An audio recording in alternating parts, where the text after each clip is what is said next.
Howdy everyone, it's me once again, the one and only Killer Rodan.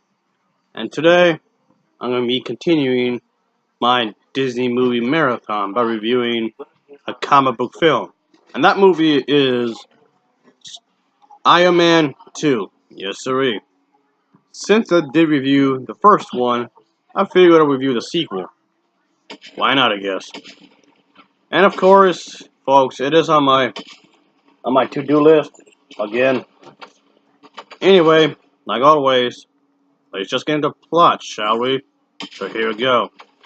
So, this film focuses on where in Russia the media pretty much covers Tony Stark's disclosure of his identity as as Iron Man. But let's just say that, of course, the sort of dangers that do come along with this, of course.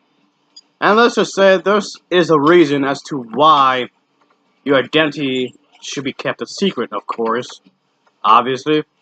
And yeah, there's some of course some crazy stuff going on in this film. And we do get to see that there's this woman that will, of course, appear in the other, you know, expanded universe for Marvel called Black Widow. So Black Widow does make an appearance.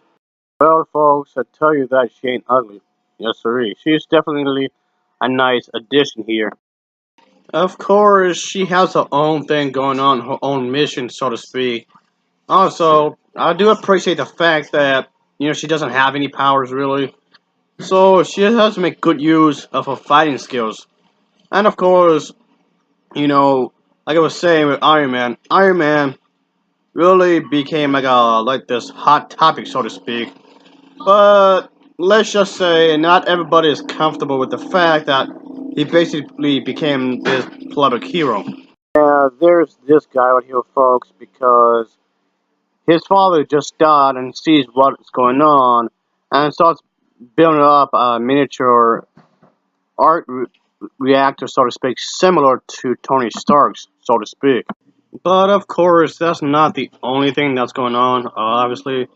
So, Tony Stark's as Iron Man is basically a super star, so to speak, nowadays in this movie, and uses his Iron Man suit for peaceful means, resisting, government pressure to sell his designs.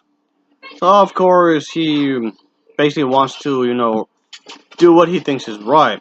He reinstitutes the Stark Enterprise, so to speak, to continue his father's legacy, obviously. So yeah. Meanwhile, yeah, this thing that's keeping him alive, this reactor, it's basically powering up the armor. Is also slowly poisoning him in this film. And the thing is that he cannot find a substitute for the time being. Growingly, instantly more reckless in some ways, and dependent on his impending death, apparently, and choosing not to tell anyone about his condition. So, as a result, he does appoint his personal assistant, CEO of this place, and hires an employee to replace her as his personal assistant. And this just goes right into one of the problems I have with this film, folks.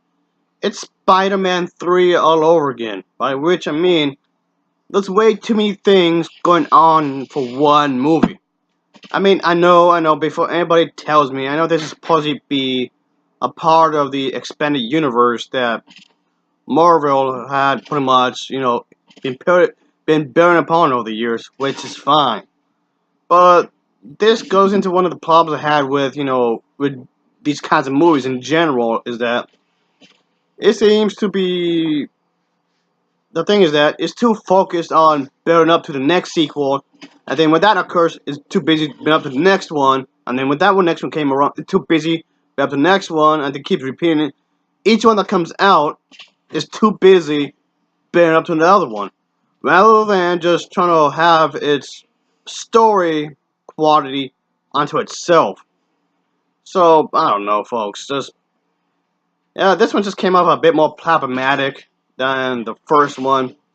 And again, is by no means a bad movie. No, it's quite enjoyable. It has moments, yes. So, I mean, there's some things in this film that I did like more than the first. Like the introduction of, like showing Black Widow in this. That's a nice plus there, right off the bat. So, yeah, there's a few things I did like more than the first one.